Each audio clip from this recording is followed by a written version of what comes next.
नमस्कार सबैजनालाई र म नन्दकुमार गुरुङ। मेरो युट्युब च्यानल छ मादिवाले जेठा। प्लिज मेरो युट्युब च्यानल मादिवाले जेठालाई सब्सक्राइब गरिदिनु होला र यो भिडियो हेरेर लाइक कमेन्ट अनि सेयर पनि गरिदिनु होला। अनि आजको टपिक चाहिँ मेरो कान्छा भाइ सन्तोष गुरुङ चाहिँ छुट्टी गएर बरान फर्किसकेको छ है। र उसले चाहिँ सामानहरू पार्सल लिएर आएको थियो र मैले फाइनली अलिक ढिलो भयो लिनु जानको लागि, किनभने यहाँ तपाईहरुलाई थाहा छँदैछ बरानमा लफडा चलिरहेको छ है। त्यो भएकोले म चाहिँ जान अलिक ढिलो गरेँ है। र फाइनली मैले आज लिएर आइसकेको छु र के सामान घरबाट नपठाए पनि भाइले ल्याएको सामानहरू र दिदीहरूले पठाइदिएको सामान, बुहारीले पठाइदिएको सामान के छ म तपाईहरुलाई पस्कन चाहन्छु है त। राइट, यही हो, यति सामान छ है। म तपाईहरुलाई खोलेर देखाउँछु के छ। यो हो अचार, के को अचार रहेछ हेरौँ है त। ल, यो मुला र गाजरको अचार रहेछ। टेस्टी गरौँ है त।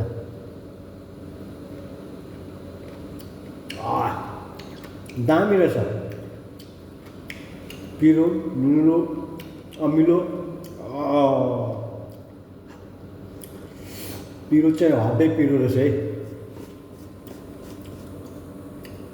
अरू एउटा खानु मन पर्यो।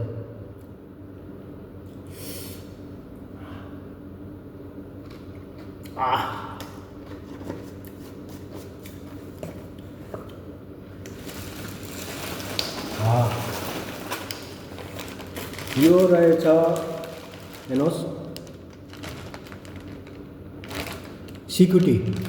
यो चाहिँ के को सिकुटी हो भने भेडाको मासुको सिकुटी है साथीहरू। खोलेर पनि देखाउँछु।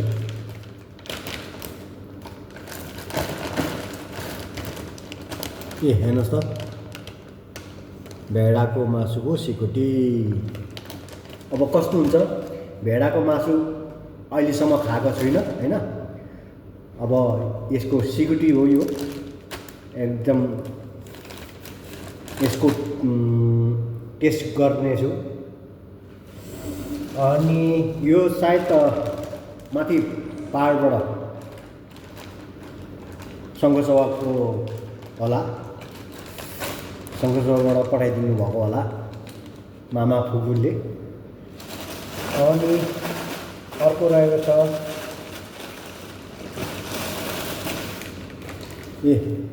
यो चाहिँ मकैको चामल है। यो चाहिँ मकैको चामल एकदम साह्रै राम्रो हुन्छ मकैको चामल, हेर्नुहोस् है।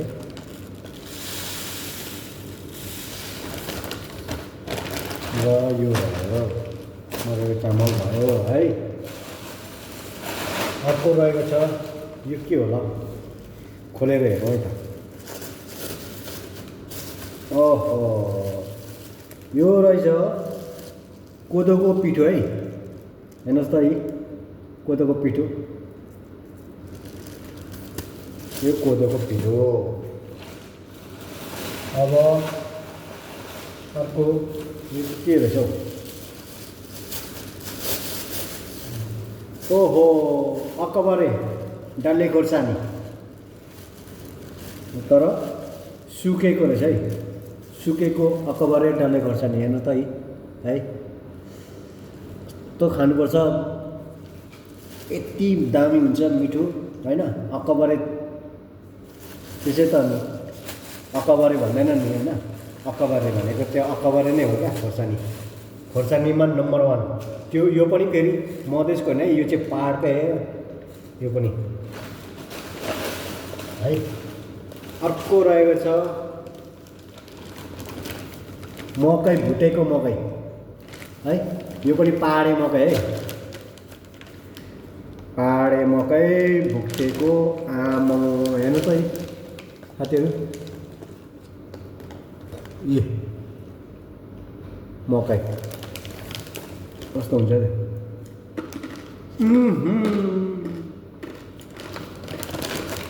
दामी छ, कुरुम कुरुम कस्तो कुरुम कुरुम भइरहेछ मकै त होइन, यो मकै भयो।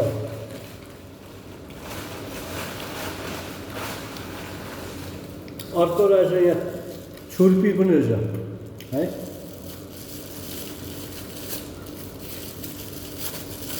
यो पनि सायद पाहाडबाटै पठाइदिएको हो कि मामा फुपूहरूले। ए छुर्पी हेर्नुहोस् होइन, छुर्पी यति चाहिँ सन्तोष भाइले, सन्तोष भाइको तर्फबाट र कान्छी बुहारी अमृताको तर्फबाट हामी दाजुभाइले बाँडेर खाएको छौँ है, खानेछौँ र धेरै धेरै धन्यवाद भाइ सन्तोष र बुहारी अमृतालाई। अनि साथै यहाँ चाहिँ अब माथि पहाडको पनि छ फुपू मामाहरूलाई पनि धेरै धेरै धन्यवाद, तपाईँहरूले पठाइदिनु भएको छ मासु, सायद यो खोर्सानी पनि होला होइन, जसलाई धेरै धेरै धन्यवाद, थ्याङ्क यू भेरी मच। र यो चाहिँ के रहेछ,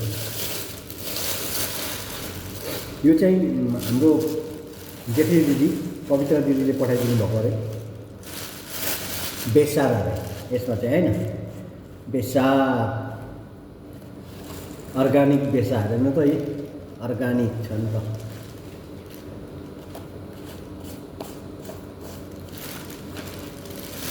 सायद यो माया धराने बेसार होला, हर्का साम्बाङको है जस्तो लाग्छ, यो डब्बामा हालेर पठाइदिनु भयो।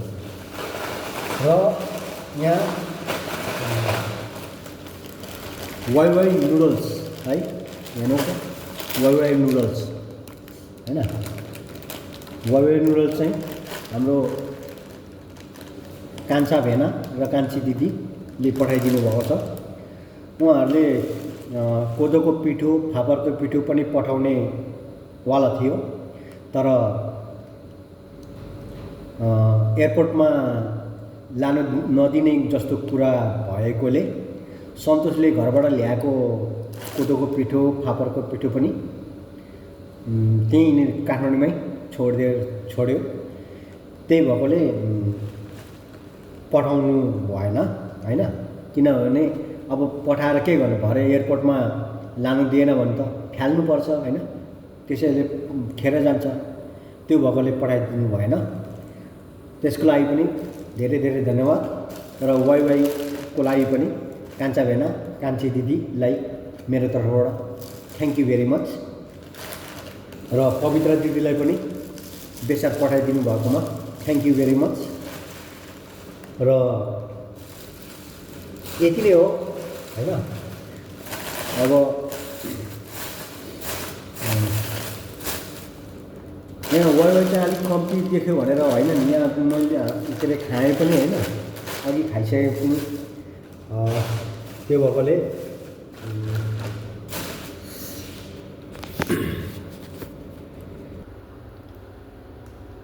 हेर्नुहोस् यति सामान छ होइन, लगभग 6-7 किलो नै छ है यहाँनिर है।